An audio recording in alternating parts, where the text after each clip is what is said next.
One, two, one, two, three.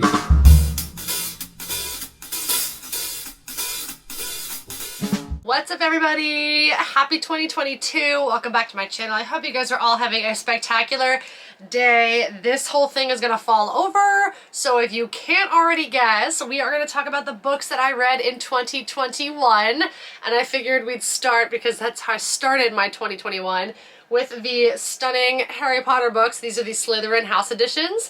Yes, we're going to talk about all the books that I read in 2021. I missed you guys. I'm so happy to be back and doing YouTube videos. So I'm going to reorganize this so it doesn't fall on top of me. Hit that subscribe button and let's talk about my books that I read in 2021. Okay, so I have my handy dandy bookmark. So I do this every year, and I start because I like to keep track of like how many books I've read and what I'm reading. So this is my little bookmark that I put in every book that I'm reading. So this is the list of what I've read this year. So the first one, obviously, we did our Harry Potter reread series last year. If you haven't seen that, you can go check out that playlist. But I reread Harry Potter for the first time in, I want to say, a decade. And then I watched the movies too. So if you didn't know, I'm a little bit of a Harry Potter collector, and they finally this year finished all of the Harry Potter house editions. So I got the Slytherin because I'm a Slytherin, but you can get them in Gryffindor, Hufflepuff, Ravenclaw, and obviously Slytherin. And so these are the soft covered. I'd love to get the hardcover as well. I just don't have the money right now. I'd also love to have every version, but you know, we have to slow our roll. But, so I figured I'm not going to like flip through this, but so we started off with the Sorcerer's Stone. And honestly, like, the first half of the year was the best. Like, rereading these and, like, remembering everything that they forgot and, like, I don't know, just, like, going back into, like, how we fell in love with Harry Potter, which was through the books first, was, like, so much fun. So we read Harry Potter and the Sorcerer's Stone. We read Harry Potter and the Chamber of Secrets. I'm gonna have to decide which one was my favorite.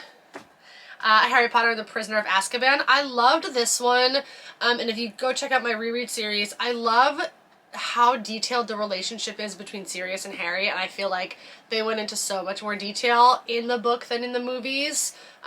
So this one like made me cry. I just love their Harry and Sirius's relationship. So this was Prisoner of Azkaban. We did Harry Potter and the Goblet of Fire. Also, can we just talk about how beautiful these are? These are the most beautiful books ever. Oh, I love them.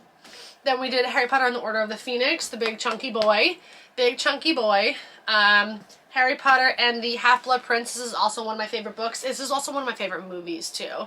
I also love that Snape is featured on the front of that. And then we finished off our reread series with Harry Potter and the Deathly Hallows, and that was my first couple of months of 2021 doing the Harry Potter reread. Obviously I cried reading the end because I always do, and then I watched all the movies and it was a glorious, glorious, glorious, glorious time. That was my first half of my read. Oh, I should also say, so I started reading in like 2018, 2019 a lot because of my friend Lexi. And so last year my goal was to read 20 books, which I did. This year, or 2021, my goal was to read 30 books. I did not hit that just because I'm in school and I'm teaching, and so I have to read a lot for school. So like you could technically say I hit 30 books with all the school books I had to read, but they weren't my leisure books. So I sort of switched my goal literally in December to try to read 21 books because you have 21 books in 2021, which we did. So, you know, you can always manipulate and change your goals for, you know, whatever you want to do. Okay, so then, oh, we have to go, let's go this way. Okay, so then my next book was, I bought all these books, oh goodness, is it Book Depository?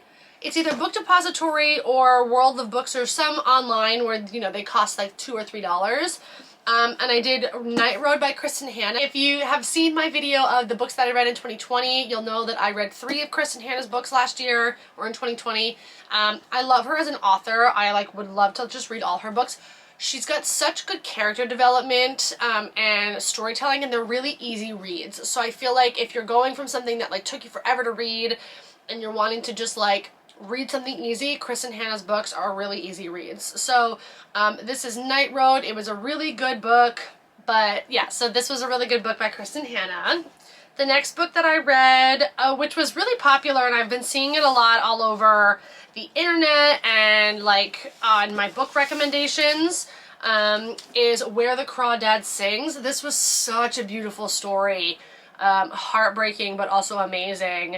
And I also love the, you know, the hardcovers, and this is a Reese Book Club book. So beautiful, beautiful story. I definitely recommend this if you're looking for a read. Just the most beautiful story ever. So I really enjoyed reading Where the Crawdad Sings.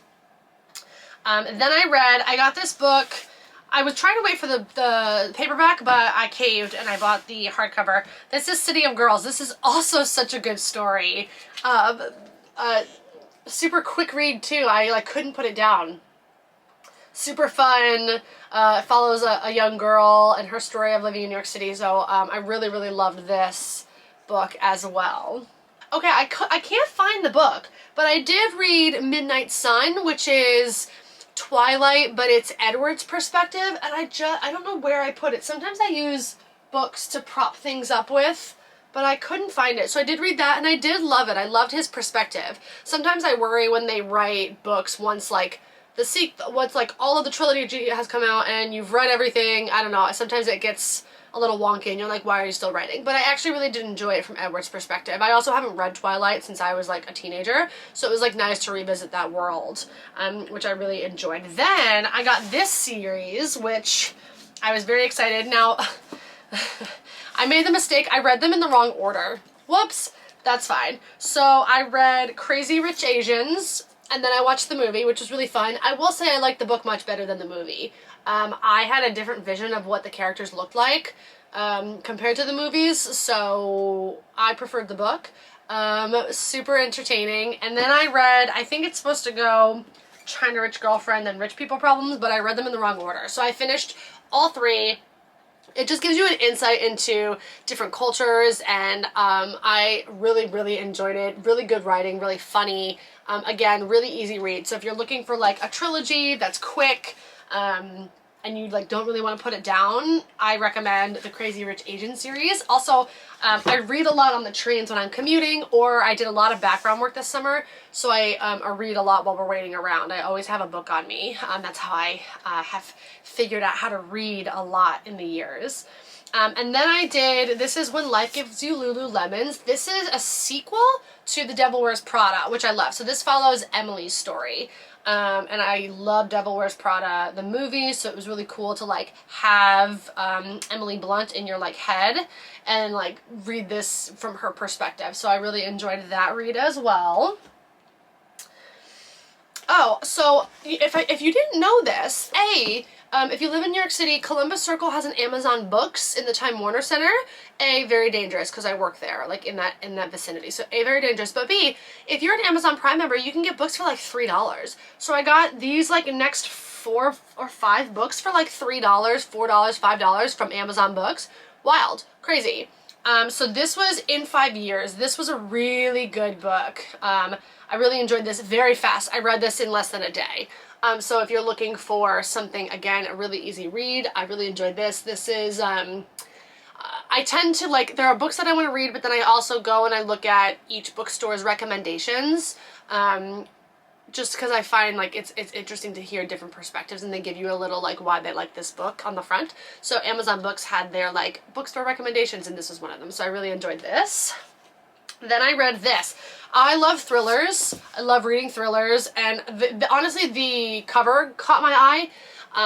And this is like a psychological thriller. Loved this book. Again, if you're looking for an easy read, you don't want to put it down, this is really good. This was just like on the table, and I was like, oh, that seems like a really good book. I always read the back just to like get a sense of what the story is. But a nice, fun thriller to like sort of finish out our year with. I really enjoyed that. This too, again, Amazon Books, so I kind of was just like looking at the covers, and I read the back of this, and I was like, oh, this seems like a really interesting thriller as well, about a mother who goes missing.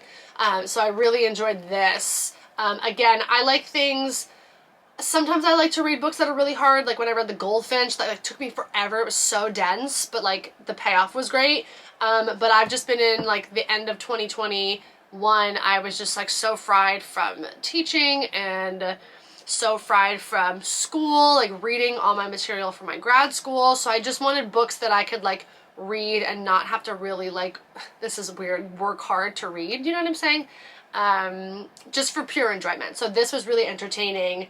And I loved sort of like the outcome of this. I don't want to give a spoiler, but I loved the outcome of this book. So again, if you're looking for easy reads, I would recommend this one as well, Watch Me Disappear. Again, I got them all from Amazon. So I did not read the first one. I should go back and read the first one, but this was $3, so I was like, yeah, let me get it. So this is the second Bridgerton. So I wanted to read the Bridgerton series before they bring the new season out. So I need to go back and buy the first book just to see what they left out in the first season of Bridgerton. This was so good. Very steamy. We love Anthony Bridgerton. So if you didn't know, each Bridgerton book is based on or focusing on a different Bridgerton child. So this book is about Anthony, and then I think they do the other boys, and then Eloise and Penelope. So I'm gonna go get the rest of these, and that's gonna be my sort of big series for 2022. So definitely recommend the Bridgerton series.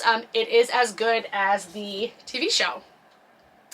And then again, I sort of was like trying to meet my quota of 30 books, which I knew that wasn't going to happen. So I was like, okay, well, let me get books that I can sort of like read to make sure that I hit 2021 or 21 books in 2021. So I picked up Kristin Hannah Flyaway. This was a beautiful book. This is the sequel to Firefly Lane. So it's about Tully and Kate. If you haven't checked out, they have that on Netflix as well. So you can read Firefly Lane, and then you can read this book, Flyaway. Beautiful story. Again, her character development, Kristin Hannah's character development is amazing. So definitely recommend. There's a couple more books by her that I want to read this year. So I'm going to go pick those up, and I'll share those with you when I finish them. And then the last book, I enjoyed this book, but it took me... I kept putting it down and switching to different books. So I read The Tattooist of Auschwitz, which I loved, and I couldn't put that book down.